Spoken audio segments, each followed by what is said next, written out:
Tansaman, ina di iwan.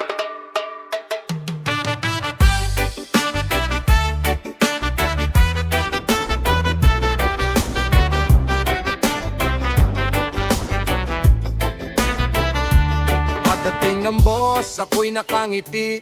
Laging presentable, handang bumati. Folder sa kamay, utak naka-ready. Sa bawat kilos ko, dapat laging steady. Pagpasok ko pa lang, may bulungan na agad. Kompleto na pala ang aking fans club. Sa chismis ang sipag, sa trabaho'y tamad. Ganyan talaga kapag utak ay salat. Mga bulungan, hinahayaan ko na lang. Dahil ang chismis nyo'y walang pakinabang. Hindi makakabili yan ng bigas at ulam. Kaya uunahin ko ang aking bulsa at yan. Kung naiinggit ka, wag ka nang magtaka. Hindi ako humihila, umaangat lang talaga. Habang ika'y puro galit at dada, ako na mayabala sa pagganin ng biyaya. Sisip daw ako, sige kwento mo yan.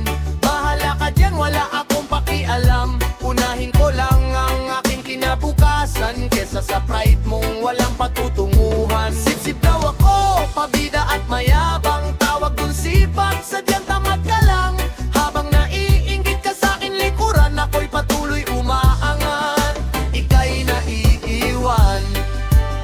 Kapag may overtime, ako ang laging present. Hindi magpasitat, kundi para sa commitment. Pagod man ang katawan, tuloy ang movement. Dahil ang tagumpay, bunga ng improvement. Puro kayo drama, masyadong theatrical. Subukan nyo namang maging functional. Performance nyo na natiling below normal. Masyadong emotional, kulang sa intellectual. Ang dami nyo namang oras para sa akin. Ba't di nyo na lang ayusin ang sarili nyong gawain? Para laman ng buhay nyo ay may marating. Kaysa sa buhay ko kayo ay laging nakatingin. Kung naiinggit ka, wag ka nang magtaka. Hindi ako humihila, umaangat lang talaga. Habang ika'y puro galit at dada, ako na mayabala sa pagganin ng biyaya. Sigaw ako, sige kwento mo yan. Bahala ka dyan, wala akong pakialam. Unahin ko lang ang aking kinabukasan, kesa sa pride mong walang patutunguhan. Sigaw ako, pabida at mayabang. Tawag yung sipag, sadyang tamad ka lang.